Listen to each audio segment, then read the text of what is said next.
I still remember the exact moment I decided to stop trying to earn my parents' approval. It wasn't when my father forgot to attend my college graduation while flying across the country for my brother's basketball tournament. It wasn't when my mother sighed and said, "At least you're trying your best, Eliza," after I showed her my Dean's List certificate. It wasn't even the Christmas morning when I unwrapped a self-help book titled Finding Your Potential, while my brother received the keys to a new car. No, it was much more direct than that.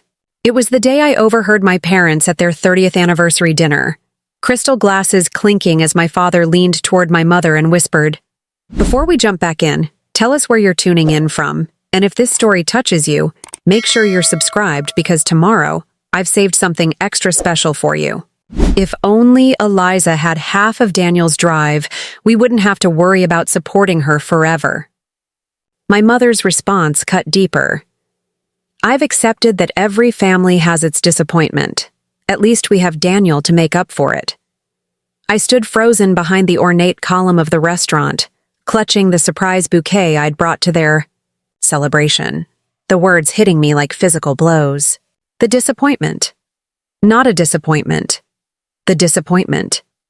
A definitive label, as if my identity had been distilled to a single word in their minds. As they laughed over some joke my brother had made, I quietly placed the flowers on an empty service table and walked out of their lives, or so I thought. 5 years later, I'm standing outside the gleaming glass headquarters of Horizon Capital, straightening my tailored charcoal suit and taking a deep breath as my assistant confirms the details of my parents' impending visit. They have no idea that the routine financial consultation they've been scheduled for is with their daughter, the newly appointed chief investment officer of one of the country's fastest-growing financial firms. The daughter they haven't spoken to in 5 years. The disappointment who now manages over $2 billion in assets. Today, they'll see exactly what their disappointment has become. For 27 years, I was Eliza Reed, the unremarkable daughter of Doctors William and Margaret Reed of Oak Hill, Connecticut. My father, a renowned cardiothoracic surgeon, and my mother, a distinguished neurologist, created a household where accomplishment wasn't celebrated. It was expected. Their successful medical practices, community leadership, and picture-perfect marriage set a formidable standard that I was somehow always failing to reach, despite my consistent academic achievements and quiet determination. And then there was Daniel.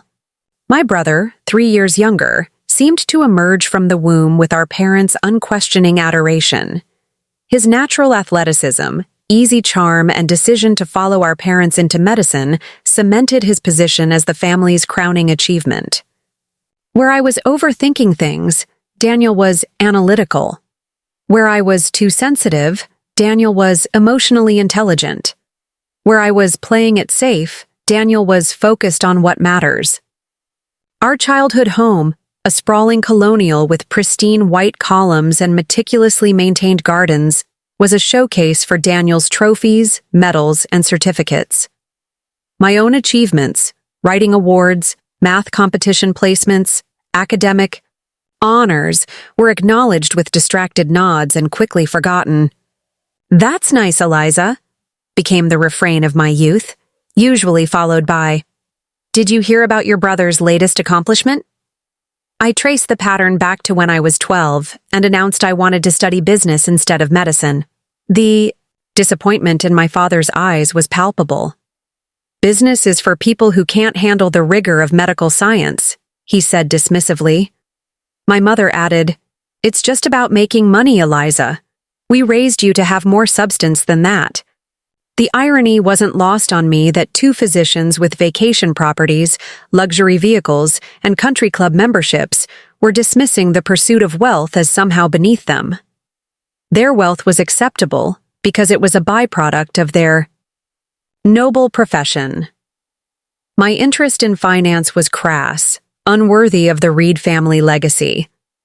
By high school, the pattern was set in stone. My straight A's were expected. Daniel's were exceptional. My leadership role in the investment club went unmentioned at family gatherings, Daniel's position as team captain warranted lengthy celebrations. When I was accepted to Wharton for undergrad, my dream school, my mother's first response was, "That's an awful lot of money for a business degree." When Daniel was accepted to Johns Hopkins for pre-med 3 years later, they threw a party and bought him a Rolex. College should have been my escape, but the comparative comments followed me through phone calls and holiday visits. Daniel's professors say he has a natural aptitude for diagnostics that can't be taught, my mother would say, before asking perfunctorily about my studies. My father's favorite question was, "Are you sure you wouldn't consider transferring to pre-med? It's not too late to find a meaningful path." I withdrew gradually, calling less frequently, shortening my visits home, offering fewer details about my life. I built walls to protect myself from their casual dismissals.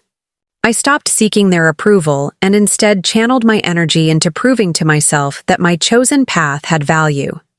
I joined investment competitions, secured prestigious internships, networked relentlessly, and graduated at the top of my class. The summer after graduation, I landed an analyst position at a boutique investment firm in New York. The starting salary was impressive for a recent graduate, but what excited me most was the firm's innovative approach to sustainable investing, something I knew my environmentally conscious parents might finally respect. When I called to share the news, my father answered with unusual excitement in his voice. "Eliza, perfect timing. We were just about to call you. Daniel just got his acceptance to the surgical residency at Mass General, the most competitive program in the country. We're having a family dinner this weekend to celebrate. You'll come?" "Of course." "That's great for Daniel," I said, my own news suddenly feeling small. "I actually have some news too. I've accepted a position at Lenworth Partners in their sustainable investment division." There was a pause. "Oh, that's nice. What does that involve exactly? Some kind of secretary role?" The familiar disappointment washed over me. "No, Dad. I'm an investment analyst. I'll be helping manage portfolios focused on environmentally and socially responsible companies." He said, clearly distracted. "Well, that sounds suitable for your interests. So, Saturday at 7 for Daniel's celebration. Your mother's making his favorite, beef Wellington." I declined the invitation, citing the need to hunt in New York. It wasn't entirely untrue, but it wasn't the real reason either. Something inside me had finally snapped, a thin thread of hope that they might one day see me clearly, value my choices, respect my path. For the first time, I acknowledged to myself that their approval might never come, and more importantly, that I needed to stop organizing my life around pursuing it. Instead, I threw myself into my career with an intensity that surprised even me. I worked 16-hour days, volunteered for the most challenging projects, cultivated relationships with industry leaders, and immersed myself in learning every aspect of the business. My analytical mind, always my strongest asset, flourished in the complex world of investment strategy. Within 2 years, I was promoted to senior analyst, and my income had nearly doubled. I moved from a cramped studio in Hoboken to a one-bedroom in Chelsea, upgraded my wardrobe from outlet stores to designer boutiques, and started taking vacations to destinations I'd only dreamed about. For the first time, I was creating a life that reflected my values, not an attempt to mirror my parents' expectations. Our contact dwindled to obligatory holiday calls and the occasional family event where we exchanged pleasantries like distant acquaintances. I showed up for Daniel's wedding, sat through my parents' gushing toast about their brilliant son who makes us proud every day, and left immediately after the cake was cut. The distance was a relief, a necessary boundary that allowed me to thrive. 3 years into my tenure at Lenworth, I was approached by a headhunter about an opportunity at Horizon Capital, a larger firm looking to expand their ESG, Environmental, Social, and Governance investment division. Preparing and narrating this story took us a lot of time, so if you are enjoying it, subscribe to our channel It means a lot to us. Now, back to the story. The role would be a significant step up, Vice President of ESG Strategy, with a team of analysts reporting to me and a compensation package that made my eyes widen. The interview process was rigorous, 6 rounds with increasingly senior executives, a presentation of my investment philosophy to the board, and a final dinner with the CEO, Vivian Park, a legendary figure in the finance world known for her ruthless intelligence and unwavering ethics. "Why should I hire you, Eliza?" Vivian asked, bluntly over our main course at an exclusive restaurant overlooking Central Park. "Your competitors for this position have more years in the industry." I met her gaze steadily. "Because I'm hungry in a way they can't be. I've spent my entire life being underestimated, overlooked, and dismissed. It taught me to work twice as hard, think 3 steps ahead, and never ever rest on past accomplishments. I don't have a safety net or a legacy to fall back on. This isn't just a career move for me.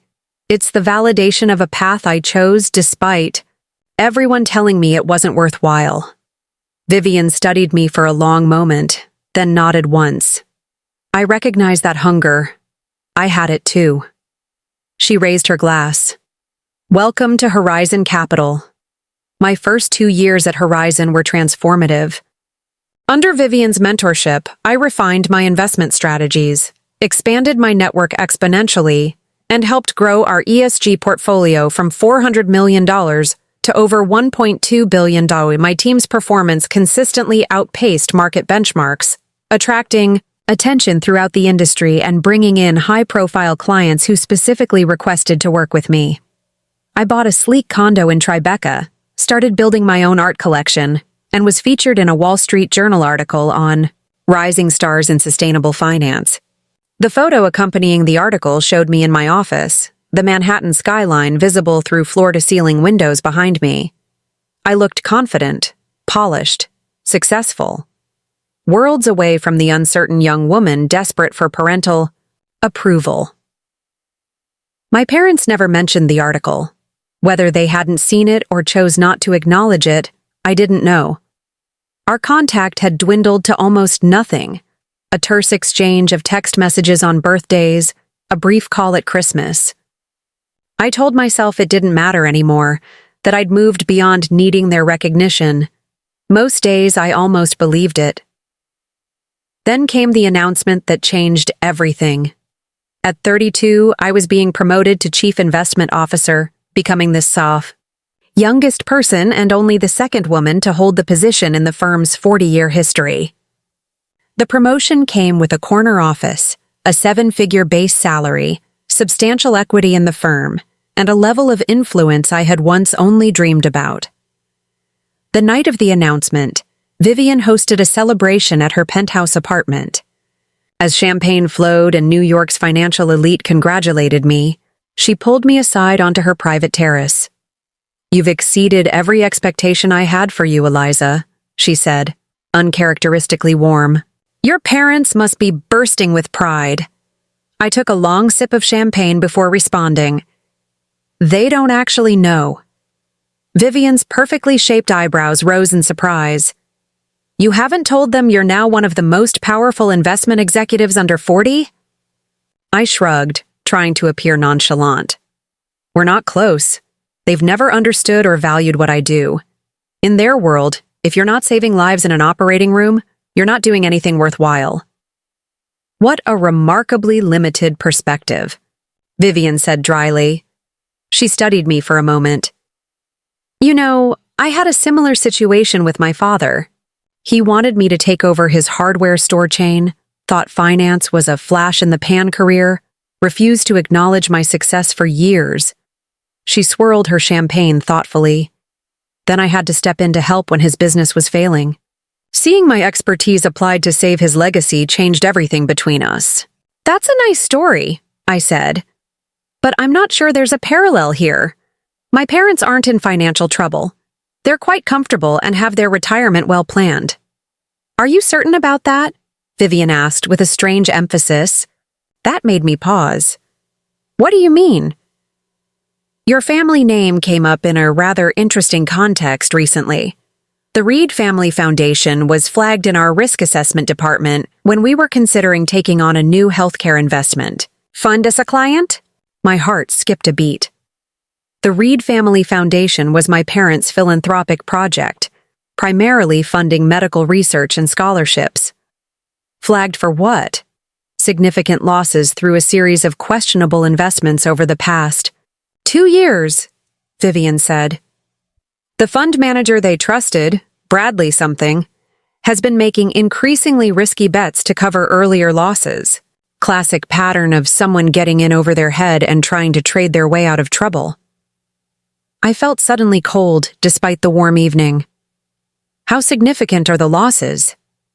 From what I saw, they've lost approximately 60% of the foundation's endowment, with the remaining funds tied up in illiquid investments that are unlikely to recover. She gave me a pointed look. It would be a shame if all that good work your parents have done through their foundation came to an end because of poor financial advice. My mind was racing. The foundation was my parents' pride and joy, the culmination of their life's work beyond their medical practices. They had poured millions into it over the years, and had planned to devote themselves to expanding its reach when they retired. If what Vivian was saying was true, they were facing not just financial loss, but the collapse of their legacy. I appreciate you telling me this, I said finally. But why? This isn't really my concern anymore. Vivian gave me a look I couldn't quite interpret. Maybe not. But it is an opportunity. Though whether it's an opportunity for reconciliation or reckoning is entirely up to you. She squeezed my shoulder briefly before returning to the party. Either way, you have the power now, Eliza. Use it wisely. That night, after the celebration, I sat alone in my condo overlooking the Hudson River, thinking about Vivian's revelation. My parents had never respected my career choice, had dismissed finance as beneath their noble calling, had labeled me the disappointment for pursuing wealth over their version of meaning. And now, ironically, their philanthropic legacy was in jeopardy because they hadn't valued financial expertise, specifically, my expertise. I could walk away. Let them figure it out themselves. Let them face the consequences of their dismissal. It would be, in some ways, a perfectly justified response to years of being undervalued and overlooked. Or I could help them. Use my position, my knowledge, my resources to salvage what could be saved of their foundation. It would require contacting them, meeting with them, revealing to them exactly who their disappointment had become. I stared at my phone for a long time before finally picking it up and dialing my assistant's number. Kara, I need you to arrange. Something for me, I said when she answered. Schedule a financial consultation for William and Margaret Reed next Thursday. Don't mention my name. Just say the appointment is with the Chief Investment Officer regarding concerns about their foundation's investments. And Kara? Make sure they're given the signature client treatment when they arrive. A week later, I'm standing in my corner office at Horizon Capital, watching through the floor-to-ceiling windows as a sleek town car pulls up to the building entrance. My parents emerge, looking exactly as I remember them. My father tall and imposing with perfectly coiffed silver hair, my mother elegant in a conservative dress, her posture still ballet perfect at 65. They have no idea what awaits them on the 47th floor. I straighten my custom Armani suit, check my reflection in the glass, confident, powerful, unrecognizable from the eager-to-please daughter they once dismissed, and prepare to greet the two people who labeled me the disappointment, as they discover exactly who their daughter has become. The executive conference room on the 47th floor of Horizon Capital has been meticulously prepared for this moment. Floor-to-ceiling windows frame the Manhattan skyline like a living painting. The custom mahogany table gleams under recessed lighting. Premium water in crystal glasses awaits at each setting, alongside leather portfolios embossed with the Horizon logo. I've deliberately chosen this room, the one reserved for our most prestigious clients, for its intimidating grandeur. The space itself communicates success and power in a language my parents have always understood. Kara's voice comes through the intercom. "Ms. Reed, your 10 o'clock appointment has arrived. Dr. and Dr. Reed are in the main reception area. Have James bring them up in the private elevator," I reply, my voice steady despite the sudden acceleration of my pulse. "Offer them coffee or tea, and let them know I'll be with them shortly." "Yes, Ms. Reed." I move to the window, watching the city stretch out before me, a concrete empire I've claimed a piece of through sheer determination and the very skills my parents dismissed. For 5 years, I've imagined this moment, played out various scenarios of vindication. Yet now that it's actually happening, I find myself gripped not by anticipated triumph, but by an unexpected undercurrent of anxiety. What am I truly seeking here? Revenge? Recognition? Reconciliation? Perhaps all three, wrapped in the complex tangle of family dynamics I thought I'd left behind. The quiet ping of the elevator announces their arrival. I take a deep breath, straighten my shoulders, and turn to face the door just as James, our client relations director, ushers them in. "Dr. and Dr. Reed," he says with practiced smoothness. "The Chief Investment Officer will be with you momentarily. Please make yourselves comfortable. Can I refresh your beverages?" My mother has chosen her intimidation outfit, a Burberry dress with matching jacket, pearls at her throat, her silver-streaked hair pulled into a perfect chignon. My father looks older than I remember, the lines around his eyes deeper, but his posture remains commanding in his tailored suit. They politely decline additional refreshments, taking seats with the careful precision of people who are slightly uncomfortable but determined not to show it. James exits with a discreet nod in my direction. I wait, letting the silence stretch, observing them from the adjoining office through the one-way glass. They've positioned themselves side by side, a united front as always, but I notice the subtle tells of anxiety. My father repeatedly adjusting his watch, my mother's fingers tapping a gentle rhythm on her portfolio. My mother speaks first, her voice just loud enough for me to hear through the intercom I've left active. "This seems excessive. I don't understand why we needed to come all the way to New York for this meeting." The message said it concerned urgent matters regarding the Foundation's financial stability. My father replies, glancing at his phone. "Bradley assured me everything was fine last quarter." "Bradley always says everything is fine," my mother says with uncharacteristic sharpness. "That doesn't explain why the Chief Investment Officer of Horizon Capital is personally involved. These people don't typically concern themselves with foundations our size." My father frowns, about to respond, when I push open the door and step into the room. For 3 heartbeats, nothing happens. They turn, expecting a stranger, prepared, with their professional courtesy. Then recognition dawns in successive waves, confusion, disbelief, realization. "Hello, Mother." "Father." My voice is cool, controlled, nothing like the eager-to-please daughter they remember. "Thank you for coming." My mother recovers first, half rising from her chair. "Eliza? What is this? Are you working here?" "Not exactly." I move to the head of the table, placing my portfolio precisely before me. "I'm the Chief Investment Officer of Horizon Capital. This is my company, or at least a significant portion of it is." My father's expression cycles through confusion to disbelief to something approaching anger. "Is this some kind of joke? Did Daniel put you up to this?" The familiar sting of his dismissal flares briefly, but I've developed immunity to it over the years. "No joke, Dad. No prank. This is my reality, the one you've known nothing about for the past 5 years, because you never bothered to ask." I press a button on the conference room phone. "Kara, please bring in the Reed Foundation files." My mother's face has lost its composed expression, her eyes darting around the room as if searching for the hidden cameras. The reveal that would make sense of her daughter in this position of power. "I don't understand. You work in Investments? Since when? I thought you were at that small firm. Lenworth? I left Lenworth 3 years ago, I reply, watching as Kara enters with a thick binder, placing it before me with professional efficiency.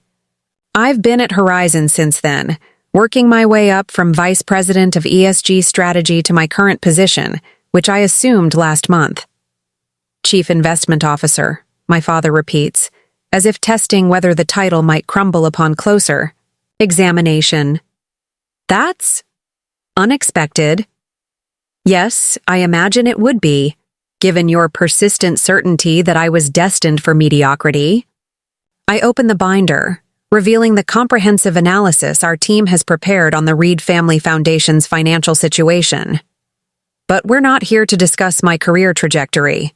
We're here to discuss the fact that your foundation has lost nearly 68% of its endowment under Bradley Thornton's management over the past 30 months. The blood drains from my father's face. That's not possible. Bradley sends us quarterly reports. There have been some downturns, certainly, but nothing of that magnitude. Bradley Thornton has been falsifying reports while making increasingly desperate investment choices to recover initial losses, I reply, turning the binder toward them. Page 4 details the timeline of investments and actual returns versus what was reported to you. Page 12 shows the current state of your portfolio, including the concerning concentration in non-liquid assets that are significantly overvalued on your books. My mother reaches for the binder with trembling fingers, her practiced composure cracking as she scans the data. "William," she whispers, "look at this. These can't be right. All the scholarships, the research grants we've committed to." My father leafs through the pages, his surgeon's hands uncharacteristically clumsy. "How did you get this information? This is private." Part of my job is assessing potential clients and their financial situations. I interrupt smoothly. Your foundation was flagged in our system when Bradley approached one of our management teams about transferring your assets. Standard due diligence revealed the discrepancies. And you just happened to be the one who saw this? My father's voice hardens with suspicion. No. My team conducted the initial analysis. It was brought to my attention because of the family connection, which I disclosed to our ethics committee immediately. My mother looks up from the documents, her face ashen. "Eliza, what does this mean?" In plain English, not finance terminology. For a moment, I see past the woman who labeled me the disappointment, to someone genuinely frightened about losing something precious to her. Despite everything, it stirs an unwelcome pang of empathy. It means that the foundation has approximately 14 months of operational capacity left at current spending levels, I explain, softening my tone slightly. The endowment has been reduced from $23 million to just over $7 million, with about $5 million of that locked in investments that cannot be easily liquidated, at least not without substantial loss. The scholarships, my mother whispers. We have students counting on us. The medical research grants, my father adds, looking suddenly older than his 67 years. Some of those projects are multi-year commitments. I nod, acknowledging the real human impact beyond the numbers. The situation is serious, but not yet irreversible. With immediate intervention and proper management, a portion of the foundation can be salvaged. Hope flickers across my mother's face. You can help us? Horizon Capital would take on our foundation as a client? Horizon typically works with much larger portfolios, I reply. However, given the circumstances, I'm prepared to personally oversee a recovery strategy with certain conditions. My father straightens, some of his usual commanding presence returning. What kind of conditions? I close the binder and meet his gaze directly. Complete transparency and honesty between us, starting now. Bradley Thornton removed as investment manager, effective immediately. In fact, I've prepared the termination documents for your signature today. Full cooperation with the forensic accounting team I'll assign to determine if any laws were broken. and a restructuring of the foundation's governance to include professional financial oversight going forward. You're essentially asking for control of the foundation, my father observes, a familiar stubborn set to his jaw. I'm asking to save what can be saved of a legacy that, despite our differences, I know matters deeply to you both. I stand, walking to the window to gather my thoughts. I'm also asking for something that's long overdue. Your respect. Not as your daughter, but as a financial professional with expertise you desperately need right now. The silence that follows stretches uncomfortably. I turn back to find my parents exchanging one of their wordless communications, the subtle glances and micro-expressions of a couple who've moved in sync for 4 decades. It used to fascinate me as a child, this silent language I wasn't privy to. Now it reminds me of all the times they united against me, presenting a seamless front of disappointment or disagreement. Finally, my mother speaks. You said you've been at Horizon for 3 years? As an executive? Yes. And now you're the chief investment officer of this entire company? I oversee all investment strategies and portfolio management across our divisions, yes. My father gestures to the window, the spectacular view, the trappings of corporate success surrounding us. All this is your life now? And you never told us? Something inside me breaks. You never asked, Dad. Not once in 5 years did either of you express genuine interest in my career or my life. The last time I tried to share professional news with you, you interrupted me to talk about Daniel's residency. Every accomplishment I ever had was minimized, while everything Daniel did was celebrated. You called me the disappointment to each other when you thought I couldn't hear. My voice catches unexpectedly. I pause, angry at myself for the display of emotion, for caring enough still to be hurt. We never, my mother begins, then stops. When did you hear us say that? Your 30th anniversary dinner at Le Bernardin. I brought you roses, white garden roses with sprigs of lavender, your favorite. I overheard you from behind the column near your table. The memory is still razor-sharp, undulled by time. Dad said, if only Eliza had half of Daniel's drive, we wouldn't have to worry about supporting her forever.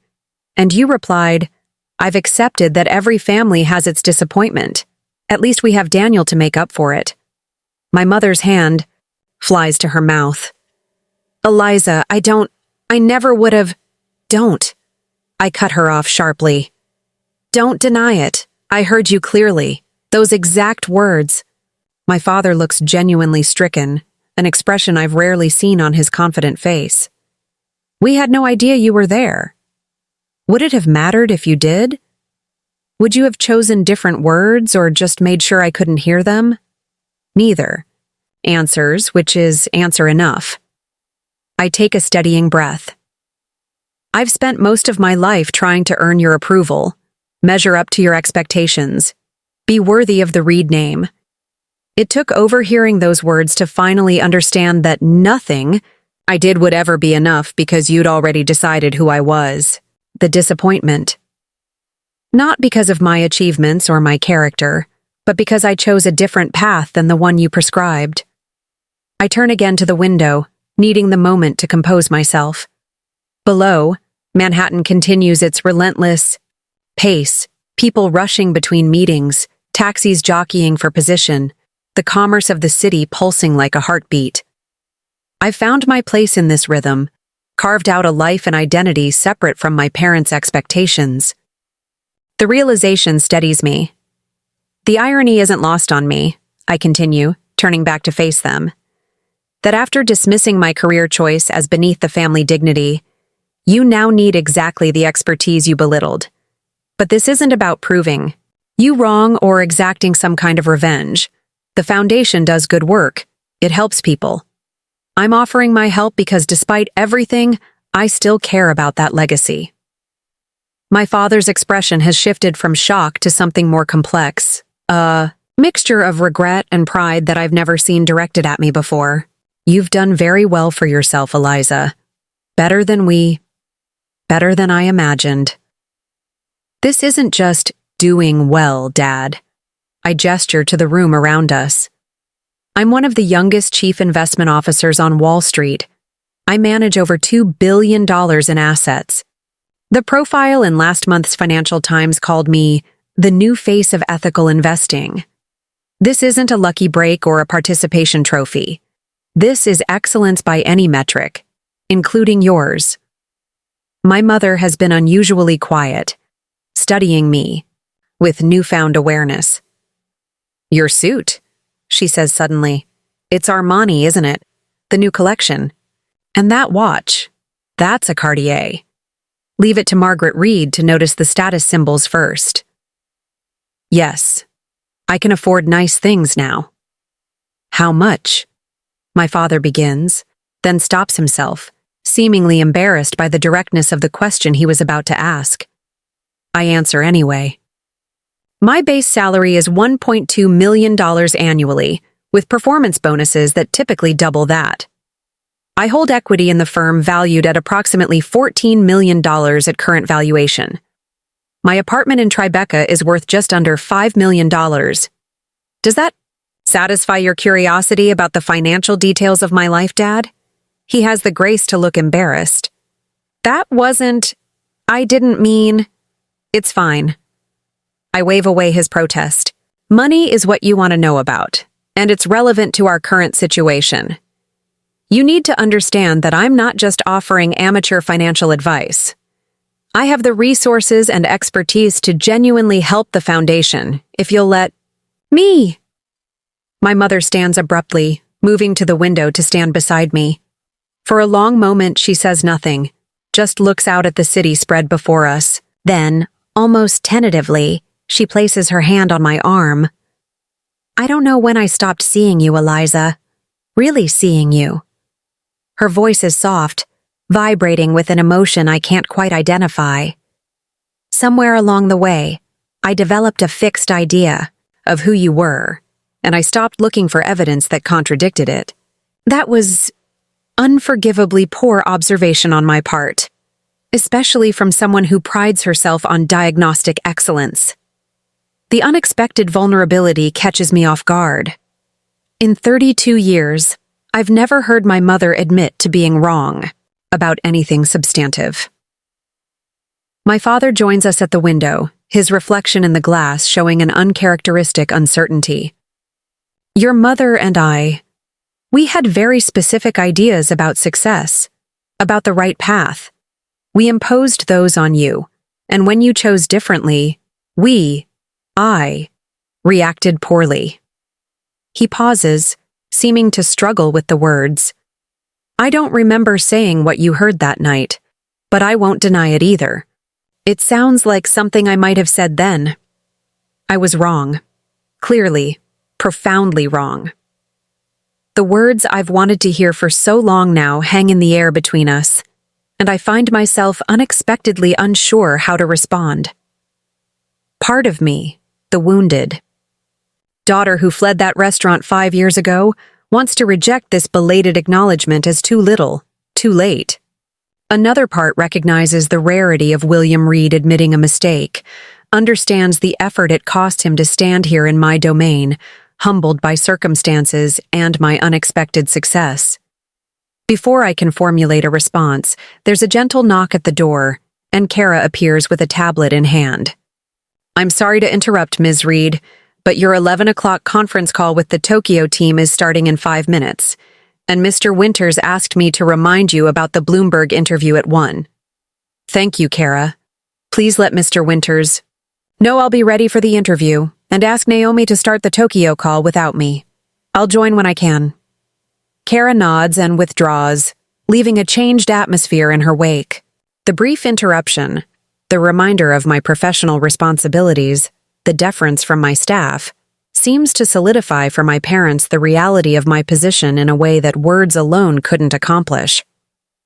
My father clears his throat. You have other commitments. We've taken enough of your time. We haven't finished discussing the foundation, I reply, returning to the table and gathering the documents. I've prepared a preliminary rescue strategy for your review. It will require immediate action and some difficult decisions about which commitments the foundation can honor in the short term. I hand them each a leather portfolio containing my recommendations, the product of 3 late nights working with my best analysts to find a path forward that preserves as much of the foundation's mission as possible. Review these, discuss them. If you want to move forward with my help, contact me directly, not through assistants or intermediaries. I write my private number on a Horizon Capital card and place it atop the portfolios. This situation requires complete honesty between us, all of us, including Daniel. My mother's head snaps up. Daniel doesn't know about the foundation's troubles. We haven't told him anything. He should know. Not just about the financial situation, but about how you've treated me compared to him all these years. No more family fictions. No more playing favorites. If we're going to work together to save the foundation, everything needs to be in the open. My father looks as though he might object, then sighs deeply. You're right. Full transparency was one of your conditions. We'll tell Daniel everything. I nod, then check my watch. I need to join my call. James will escort you out and arrange for a car to take you back to Connecticut. As they gather their things, my mother pauses, looking at me with an expression I can't quite decipher. Would you consider coming to dinner sometime? At the house? We could talk more about the foundation, but also just talk. The invitation catches me off guard. 5 years of estrangement, decades of feeling, invisible and inadequate, can't be erased by one revelation or one conversation. And yet, something has shifted between us today. Some fundamental rebalancing of power and perception that might, possibly, create space for a different kind of relationship. I'll think about it, I say finally, neither accepting nor rejecting, outright. Let's focus on the foundation first, one step at a time. My father extends his hand formally, as if sealing a business arrangement. When I take it, he surprises me by covering our clasped hands with his free one, the gesture unexpectedly paternal. Thank you, Eliza. Not just for this, but for becoming who you are despite us. Not because of us. That took courage I didn't know you had. As the door closes behind them, I stand motionless in the center of the conference room, emotions I've kept carefully controlled for years suddenly swirling too close to the surface. Vindication, yes, but also a complicated grief for the relationship we might have had, the support that should have been freely given but wasn't. The years of connection lost to their inability to see me clearly. My phone buzzes with a message. From Kara. Tokyo team waiting. Naomi says they need your decision on the Matsuhara acquisition. I take a deep breath, box away the personal complications for later examination, and step back into the role that has become my identity and salvation. Chief Investment Officer, decision maker, the opposite of a disappointment. As I walk toward my office to join the call, I realize that today wasn't just about my parents seeing my bank account or professional success. It was about them finally seeing me, the real Eliza, not the daughter they imagined or the failure they feared. Whether that recognition can heal what's been broken between us remains to be seen. But for the first time in memory, I feel like I'm standing on solid ground with them, neither reaching up for approval nor looking down in judgment. It's an unfamiliar equilibrium, tenuous and new, but it's a beginning. 3 days after my parents' visit to Horizon Capital, I find myself in the last place I expected to be, sitting in my brother Daniel's apartment in Boston, waiting for him to return from his hospital shift. The spacious 2-bedroom in Beacon Hill is tastefully furnished with the kind of understated luxury our parents always appreciated. Antique medical prints in simple black frames, a vintage leather sofa that probably cost more than my first car, shelves lined with leather-bound medical texts and carefully curated novels that suggest intellectual depth. So perfectly Daniel. I run my finger along the edge of his awards shelf, The trophies and plaques I grew up in the shadow of, now displayed in his adult home. Chief Resident Award, Excellence in Surgical Innovation, Young Physician of the Year. Each one a reminder of the golden child status he's carried since childhood. It would be easier if I could hate him. If Daniel had been arrogant or cruel, if he'd actively participated in diminishing me. But that was never our dynamic. Daniel was simply the sun in our family solar system, radiating warmth and light, while I orbited in the cooler, dimmer reaches, acknowledged, but never central. My phone chimes with a text from him. Just finished rounds. Heading home now. 15 minutes to prepare for a conversation I'm not entirely sure how to have. My parents called me the night after our meeting, agreeing to all my conditions for helping with the foundation. We've decided to tell Daniel everything, my father said, his voice unusually hesitant. But we thought perhaps you should be the one to explain your side of things. If you're willing. I nearly refused. Daniel and I haven't had a real conversation in years, just the occasional birthday text, the obligatory Christmas card. The last time we spoke at length was at his wedding 3 years ago. A brief exchange at the reception where he'd asked with seemingly genuine interest about my work, and I'd given the vague answers I'd perfected for family gatherings. But something about my father's request, the acknowledgement, however implicit, that I had a side worth hearing, compelled me to agree. And so I find myself here, having taken an early flight to Boston, sitting in my brother's living room preparing to upend his understanding of our family dynamics. The sound of keys in the door pulls me from my thoughts. Daniel enters, still in scrubs, looking exhausted but instantly alert when he spots me. Eliza? Surprise colors his voice as he sets down his bag. What's going on? Is everything okay with Mom and Dad? Always his first concern. Always the dutiful son. They're fine, I assure him, rising to my feet. Well, not entirely fine, but physically healthy. We need to talk.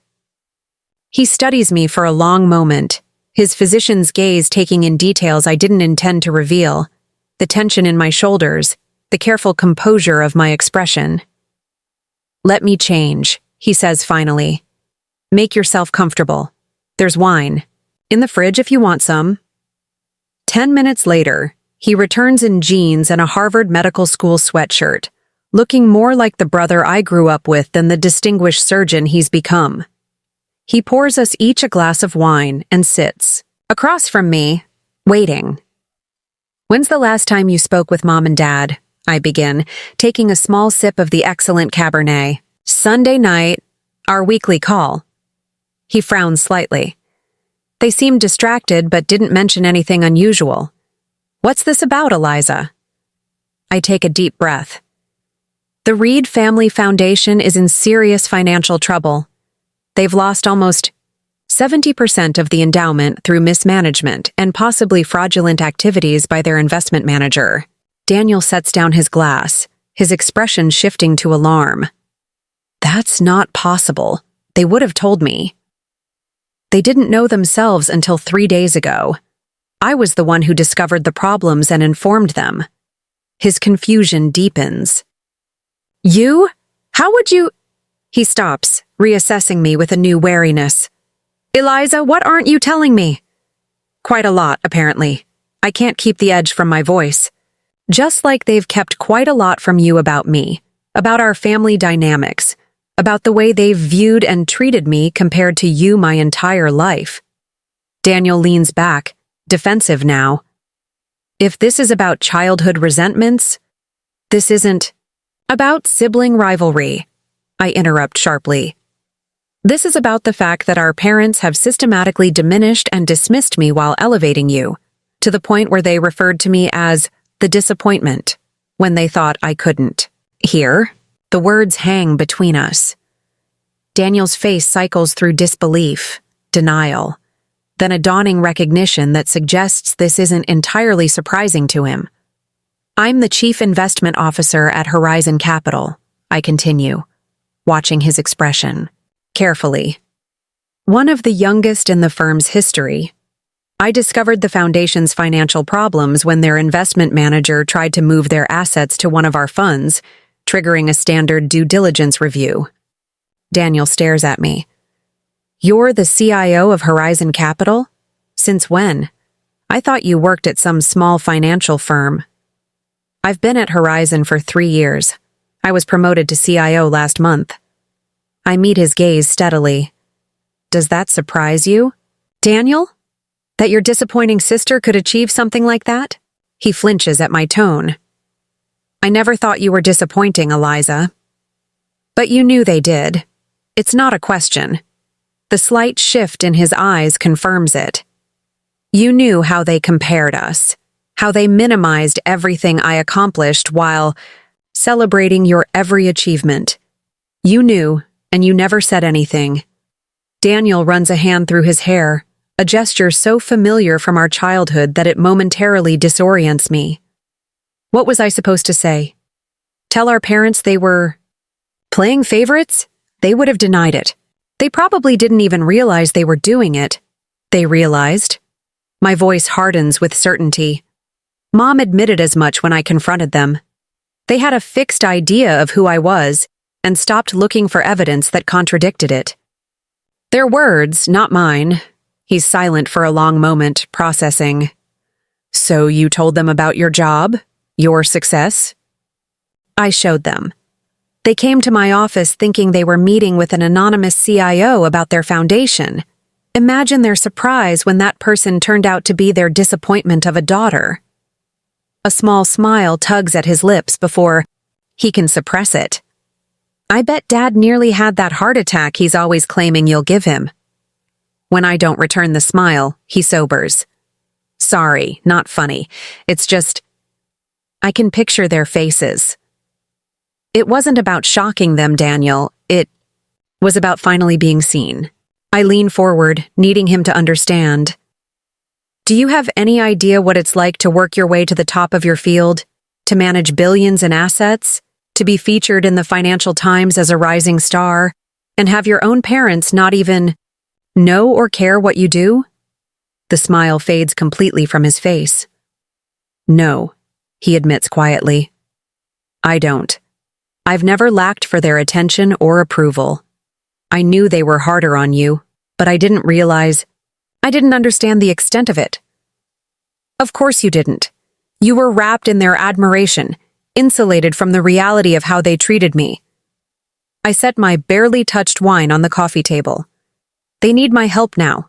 The foundation is in serious trouble, and I'm the one with the expertise to potentially save it.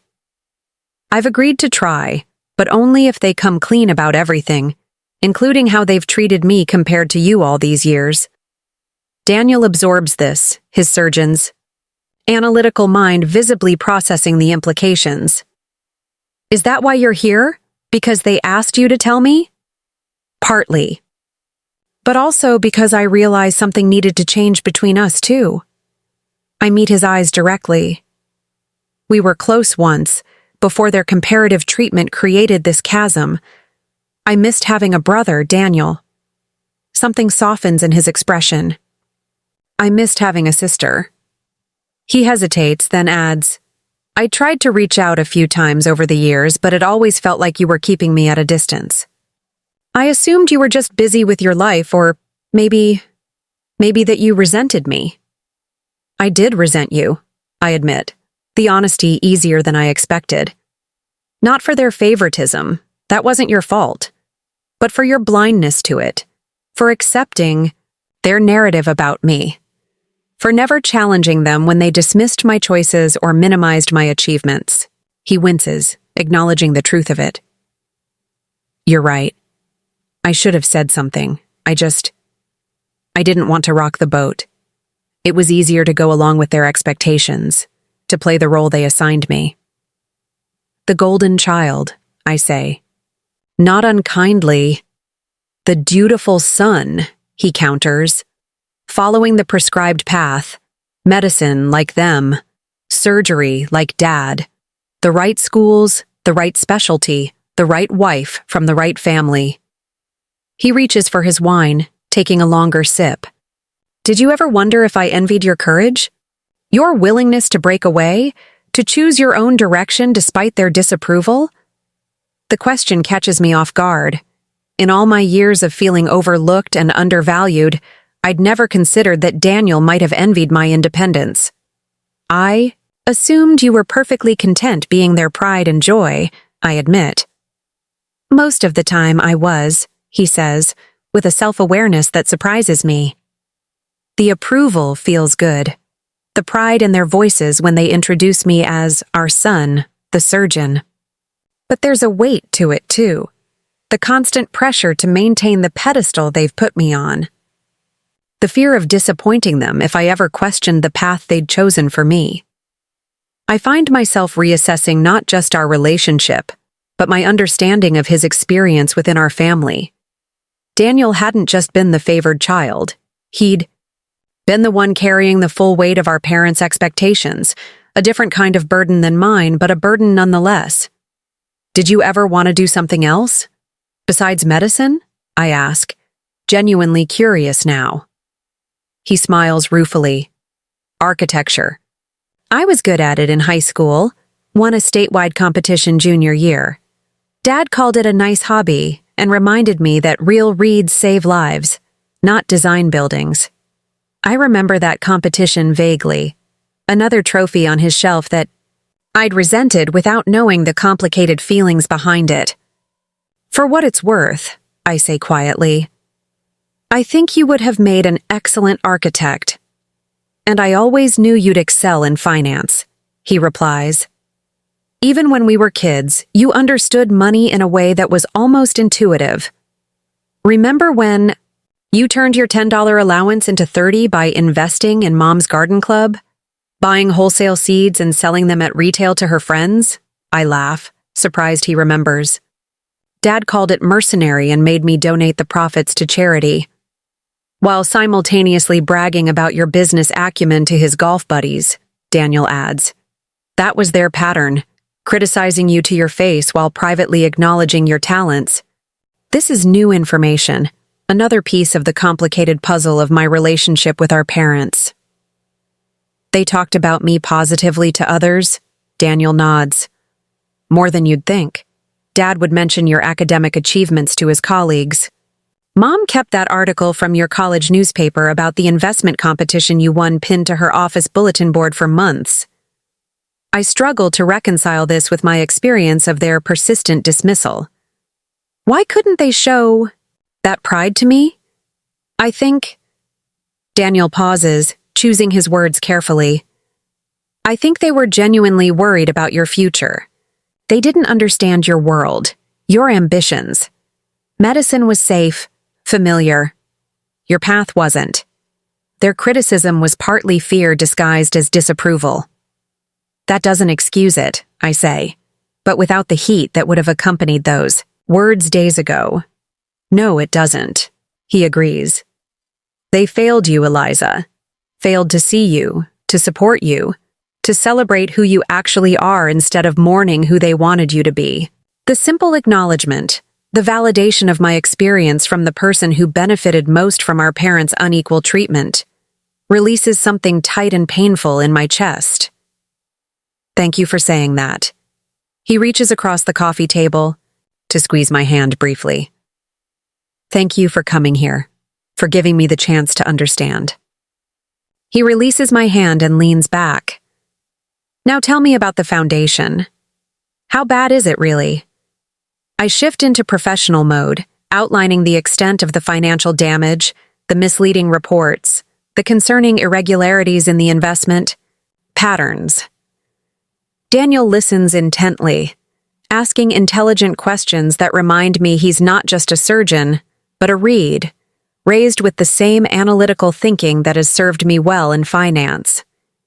Can it be saved? He asks finally. Portions of it, I reply honestly. I'm putting together a team at Horizon to handle the forensic accounting and recovery strategy. We'll need to make hard decisions about which programs to maintain and which to suspend or terminate. The scholarship commitments are particularly concerning. students currently depending on that funding to complete their education. Daniel is quiet for a moment, then says, I have savings. Quite a lot, actually. I could contribute to keep the scholarships funded through the current academic year at least. The offer surprises me. You'd do that? Put your own money into this mess. Those students aren't responsible for Bradley's mismanagement or our parents' oversight failures. He shrugs. Besides, Rachel and I were saving for a vacation home we don't really need. This matters more. I study my brother, seeing him with new eyes, not the golden child of our parents' making, but a thoughtful man with his own moral compass, his own sense of responsibility. That's generous of you. Will you let me help?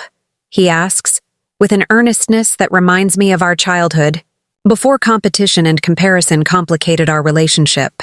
Not just financially, but with all of it. Dealing with mom and dad, restructuring the foundation, working through what this means for our family. The question brings me to the edge of a decision I hadn't realized I was contemplating. Allowing Daniel to partner with me in this crisis means opening the door to rebuilding our relationship, to creating a new dynamic between us as adults rather than as competitors for parental approval. Yes, I say finally, I'd welcome your help. But no more Reed family fictions, Daniel. Complete honesty between us from now on. Complete honesty, he agrees, then adds with a hint of the wry humor I'd forgotten he possessed. Though maybe ease mom and dad into it gently. Dad's blood pressure might not survive the full, unfiltered Eliza all at once. Despite myself, I laugh. The full, unfiltered Eliza. Is that how you think of me? The brilliant, uncompromising sister who became a Wall Street powerhouse while the rest of us were underestimating her. Yes, that's exactly how I think of you. His expression turns serious again. For what it's worth, I've always been proud of you, Eliza. Even when I didn't fully understand what you were doing or why it mattered. The words settle something restless inside me, not erasing the past hurts, but creating space beside them, for something new to grow. They want me to come to dinner, I tell him. Mom and Dad, to discuss the foundation, but also just to talk. Are you going to go? I hesitate. I'm not sure yet. 5 years of silence, a lifetime of feeling invisible. It doesn't get resolved in one meeting or one dinner. No, he agrees. But it might be a start. And if you want, I could be there. Not to take sides or mediate, just to witness. To make sure they hear you this time. The offer touches me unexpectedly. I'll think about it. As the evening deepens, our conversation shifts to other topics. His work at the hospital, my recent promotion, his marriage to Rachel, my brief but intense relationship with an environmental lawyer that ended 6 months ago. We order takeout from the Thai restaurant we both loved as teenagers, discovering that we still share a preference for spicy curries and an aversion to cilantro. Small connections, rebuilding slowly. Around midnight, as I prepare to leave for my hotel, Daniel asks, what happens next? With the foundation? With mom and dad? With us? I pause at his door, considering. With the foundation, we move quickly, terminate Bradley, conduct a full audit, develop a recovery strategy, make difficult decisions about what can be saved. With mom and dad, I sigh. That's more complicated. I'm not looking for revenge or groveling apologies. I just want acknowledgement, understanding, and a chance at a more honest relationship. And with us? He prompts gently. With us, I think we start over, I say. Not pretending the past didn't happen, but not letting it dictate our future either. Brother and sister, getting to know each other as the adults we've become, not the children we were cast as. He nods, satisfaction and something like hope lighting his tired eyes. I'd like that. As I ride the elevator down to the lobby of his building, I realize I feel lighter than I have in years. Not because my parents finally saw my success, not because their approval or recognition suddenly matters less, but because in reaching for honesty with my family, I've begun to recover something I hadn't known was missing: the possibility of connection without the constant undertow of comparison and judgment. My phone buzzes with a text from Vivian. Tokyo deal closed successfully. Your strategy was exactly right. Board wants to discuss expansion plans tomorrow. The professional triumph feels good, solid, and earned. But it's the second message, arriving moments later from Daniel, that unexpectedly brings warmth to my chest. Glad you came tonight. Missed my smart sister. Breakfast before your flight tomorrow? I type back, 7:30 at that cafe near your place? The one with the ridiculous maple scones? His response is immediate. Perfect. I'll be the one looking for investment advice from the financial genius in the family. I smile, slipping my phone back into my pocket as I step out into the cool Boston night. Tomorrow, I'll fly back to New York, back to the life and identity I've built separate from my family's expectations. But I'll carry with me something new, the beginning of a bridge across the chasm of misunderstanding and hurt that has separated me from my brother, and perhaps eventually from my parents as well. The disappointment, it turns out, was never who I was. It was the narrow lens through which they viewed me, the opportunities for connection missed, the daughter they failed to truly see. As I hail a taxi to my hotel, I find myself strangely grateful for the Foundation's crisis, not for my parents' distress or the difficult work ahead, but for the fissure it created in our family's calcified patterns, allowing new light to shine through. 2 weeks after my conversation with Daniel, I stand at the entrance to my childhood home, finger hovering over the doorbell. The imposing, colonial looks exactly as I remember it. Pristine white siding, black shutters, meticulously maintained gardens that my mother supervises with the same precision she once brought to neurosurgery. Behind those perfect hydrangeas and geometrically pruned boxwoods lies the house where I learned I would never quite measure up. I've delayed this dinner twice already, citing work emergencies that weren't entirely fabricated. The Tokyo acquisition had genuinely required my attention, and the board's interest in a new sustainable energy fund had meant long hours with the research team. But I'd also been procrastinating, uncertain whether I was ready to cross this threshold again. Daniel texted this morning. They're nervous. Mom rearranged the dining room 3 times. Dad actually cooked. My father cooking was indeed unprecedented. William Reed had always considered kitchens as much outside his domain as ballet studios or kindergarten classrooms, places where others performed functions he respected in the abstract, but had no interest in mastering himself. Before I can press the door swings open. My mother stands there in a simple blue dress I don't recognize, her silver-streaked hair looser than her usual severe style. For a startling moment, she looks older, more vulnerable than the towering figure of my childhood. Eliza. Her voice carries a tentative note I've never heard before. You came. I said I would, I reply, internally wincing at the defensiveness that creeps into my tone despite my best intentions. Yes, of course. She steps back, gesturing me inside. Please come in. The foyer smells of lemon polish and fresh flowers, but beneath those familiar scents is something unexpected. Garlic, herbs, the rich aroma of slow-cooked food. Dad actually cooked?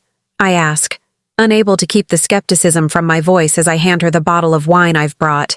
A premier cru Burgundy I know my father has always coveted but considered an extravagance. A small smile touches her lips. Beef bourguignon. He's been practicing for 3 days.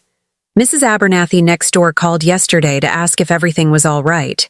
She saw him watching cooking videos through the window and thought he might be having some kind of late life crisis. The image of my distinguished surgeon father hunched over YouTube cooking tutorials is so incongruous that it startles a genuine laugh from me. My mother's smile widens in response, creating a moment of unexpected lightness between us. He's in the kitchen, she says, gesturing down the hallway. Daniel and Rachel are in the living room. They arrived about 20 minutes ago. I follow her through the familiar hallway, past the formal living room where no one ever actually lived, towards the back of the house. The gallery wall that once displayed only Daniel's achievements has been altered. Several photographs and framed articles I don't recognize have been added. I slow my steps, studying these additions.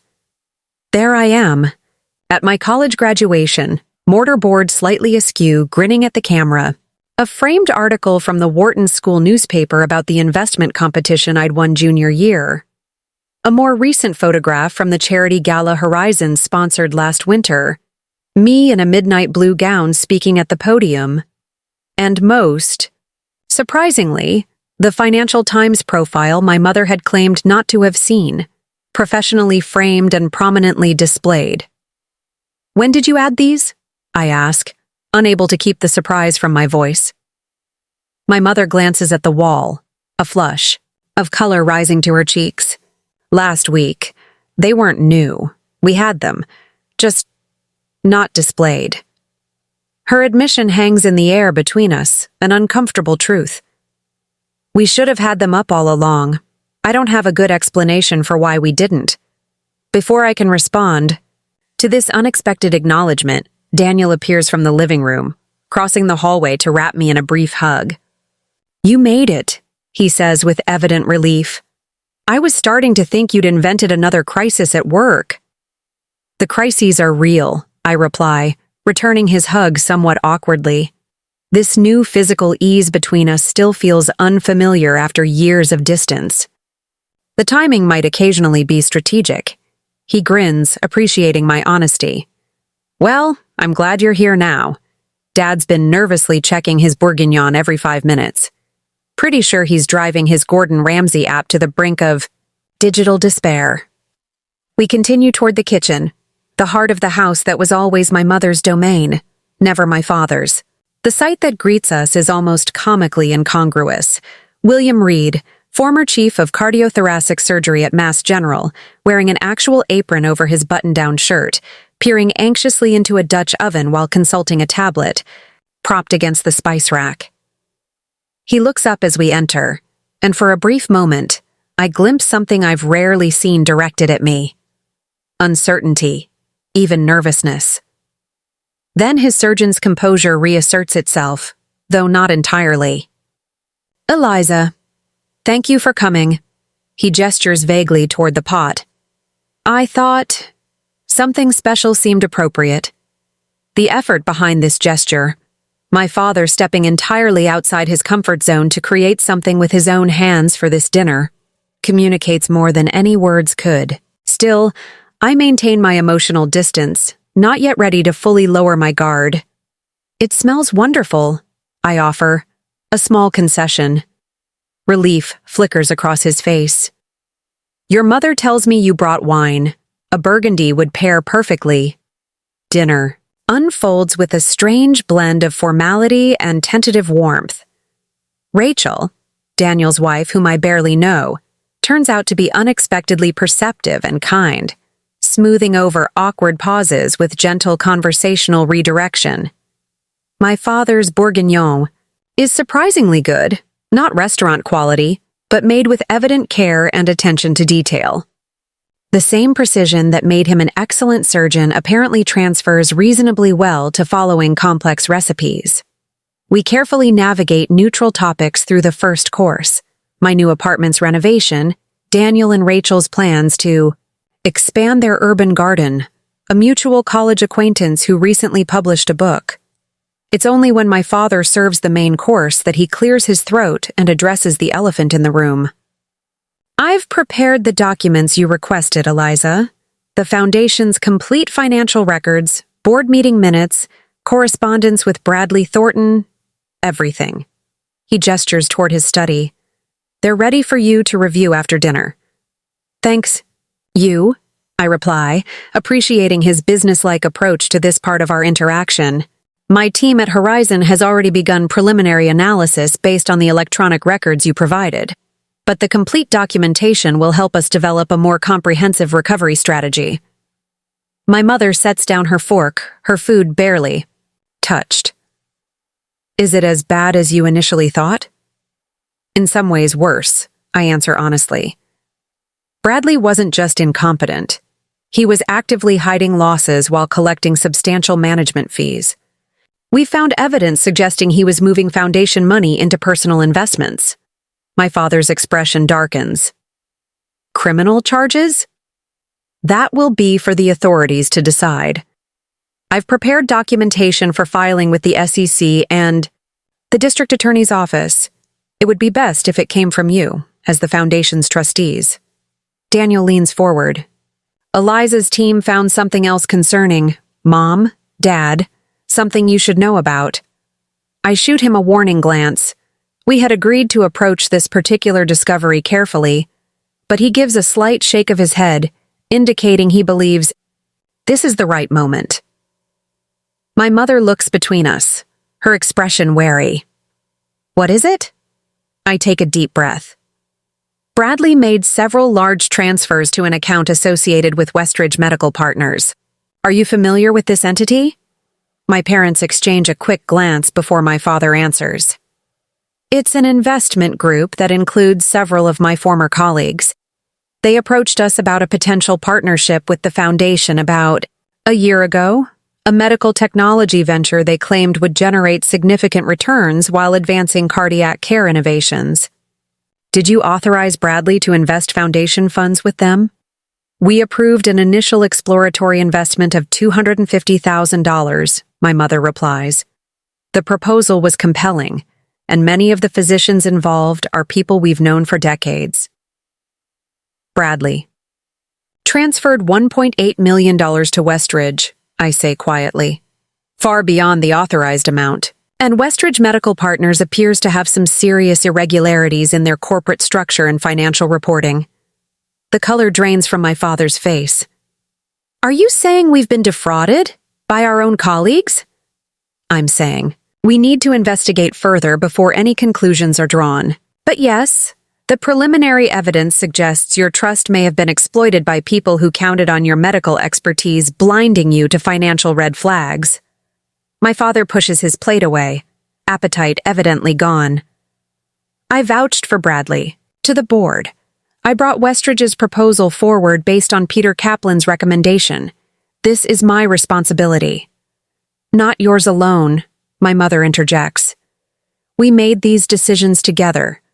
We trusted people we shouldn't have. I watch them, carefully, noting the way they instinctively close ranks, sharing blame rather than deflecting it.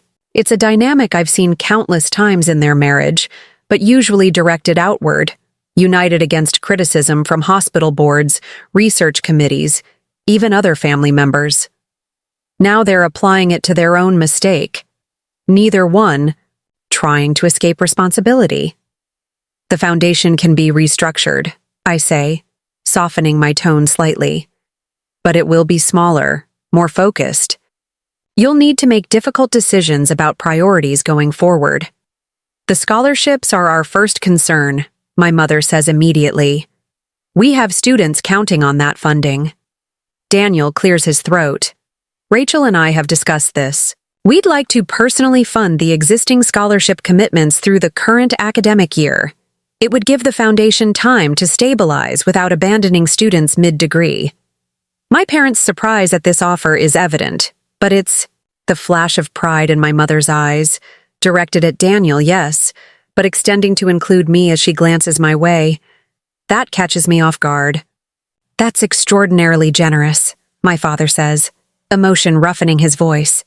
But it's a substantial financial commitment. We can afford it, Rachel speaks up, her quiet confidence a perfect complement to Daniel's earnestness. And Eliza has offered to help us structure it in the most tax-efficient way. My mother's gaze shifts fully to me. You two have been talking. Several times, I confirm.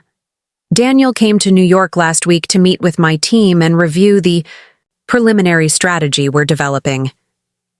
Something shifts in her expression. Surprise, certainly, but also a dawning realization that her children have begun forming a relationship independent of her and my father, outside the comparative framework they created. That's good, she says finally. That's very good. The conversation continues through dessert.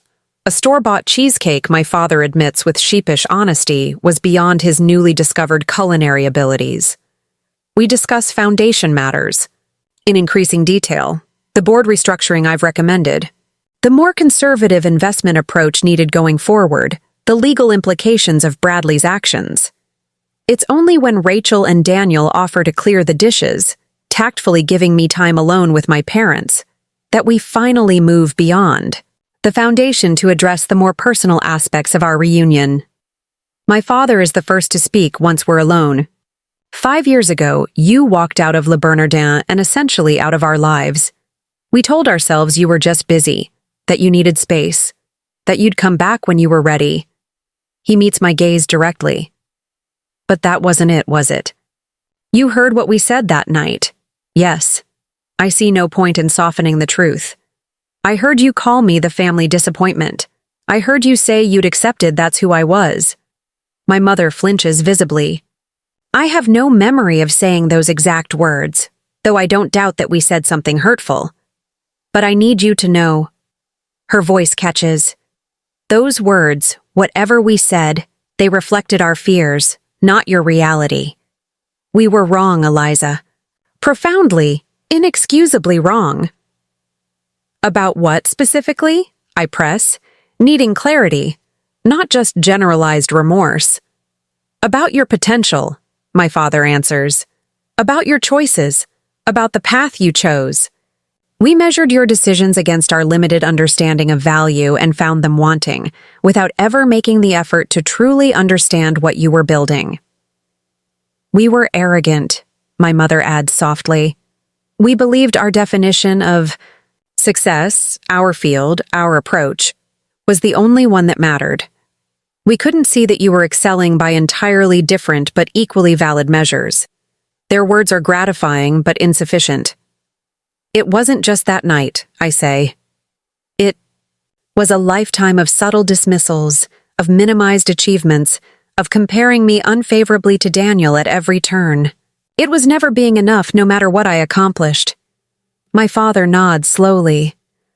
Looking back now, I can see the pattern. At the time, I justified it as pushing you to excel, but that was self-deception. I was trying to push you toward what I valued, not supporting what you valued. We failed you as parents, my mother says, her composure cracking slightly. Not because you didn't become what we wanted, but because we couldn't appreciate who you actually are. I'm so sorry, Eliza. The apology, direct, unqualified, catches me by surprise. I'd expected justifications, perhaps even acknowledgement, but not this complete acceptance of responsibility. The photos in the hall, I say, changing direction slightly. You had them all along? My mother looks down at her hands. Yes, I kept everything, every article, every award announcement. I even recorded that CNN interview you did last year about ethical investing. She meets my eyes again. I was proud of you, Eliza. I just didn't know how to reconcile that pride with the narrative we'd constructed about your choices. So, you kept the evidence of my success hidden away, like some shameful secret? No, she replies quickly. Not shameful, just contradictory to what we'd convinced ourselves was true. It's hard to explain without sounding even more terrible. Cognitive dissonance, my father offers, the physician in him reaching for clinical terminology. We held one belief about your path, but the evidence increasingly contradicted it. Rather than adjusting our belief, we compartmentalized the contradictory evidence. I almost laugh at this clinical analysis of their emotional failure. So quintessentially them, intellectualizing emotion, diagnosing their own parental malpractice with detached precision. Well, that contradictory evidence is now sitting at your dining table, I say, a trace of bitterness still evident in my voice. Hard to compartmentalize when your disappointment of a daughter is the one who might save your foundation. My father winces at the harshness of my words. You have every right to your anger, Eliza. We earned it many times over.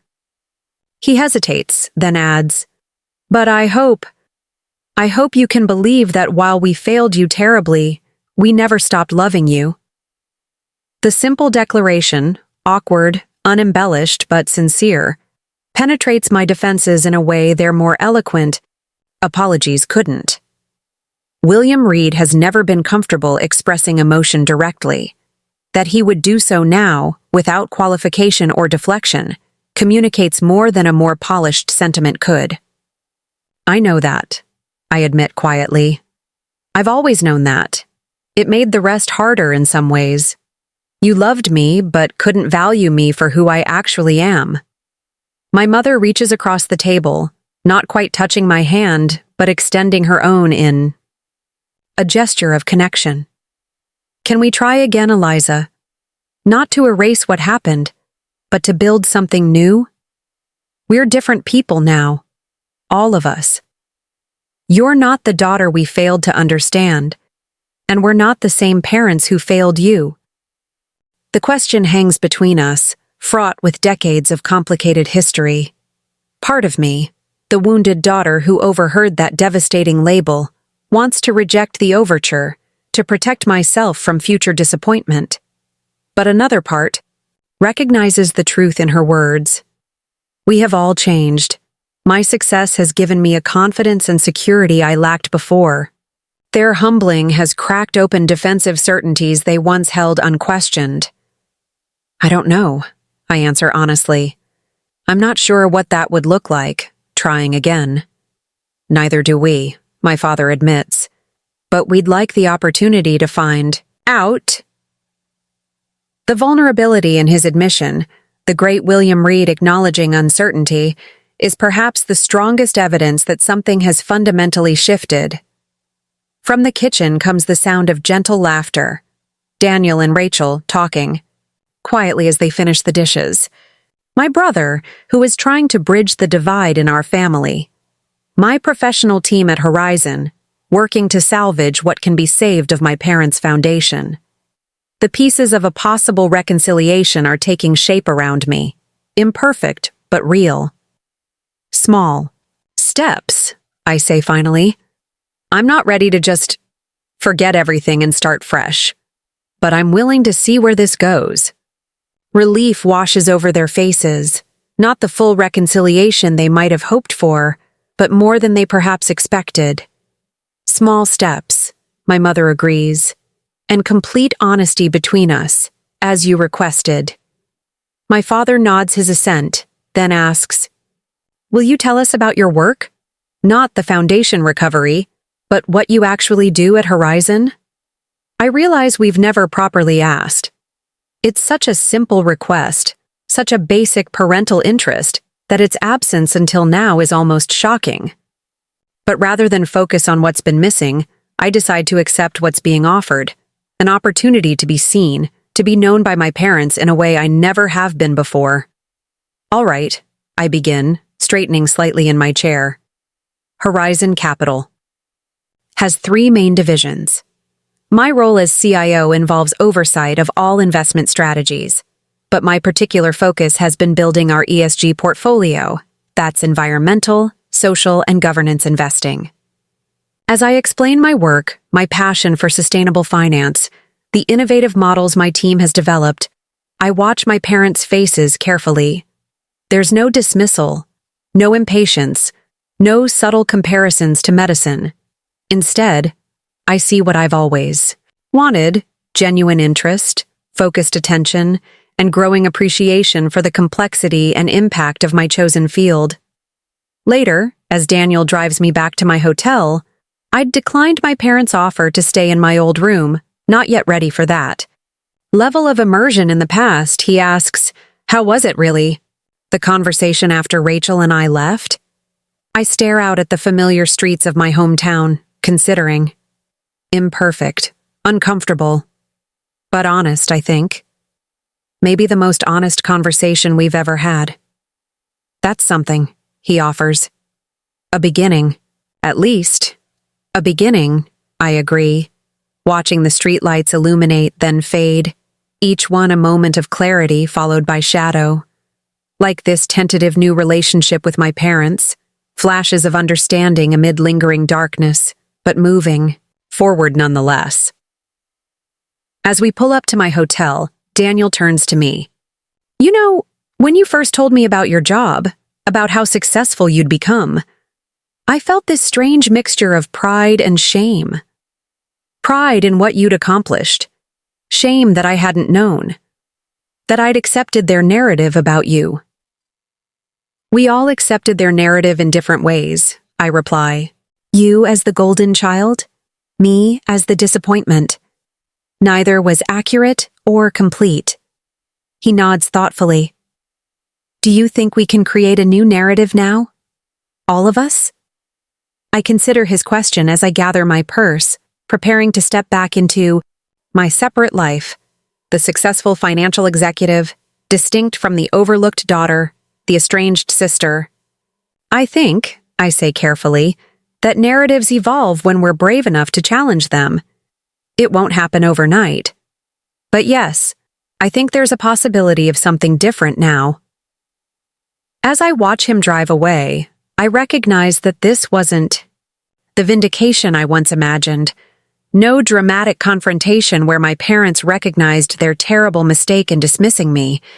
No cinematic moment of triumph as they begged forgiveness upon seeing my bank account and professional status. Instead, it's something messier but more genuine, flawed people acknowledging harm, taking small steps toward repair, attempting to see each other more clearly. My phone buzzes with a text from Vivian. Board loved the new fund concept. Green. Light to proceed. Congratulations. Professional validation, clear and unambiguous. Once it was all I thought I needed. Now I understand it's just one piece of a more complex picture. Important, but not complete on its own. Up next, you've got 2 more standout stories right on your screen. If this one hits the mark, you won't want to pass these up. Just click and check them out. And don't forget to subscribe and turn on the notification bell so you don't miss any upload from us.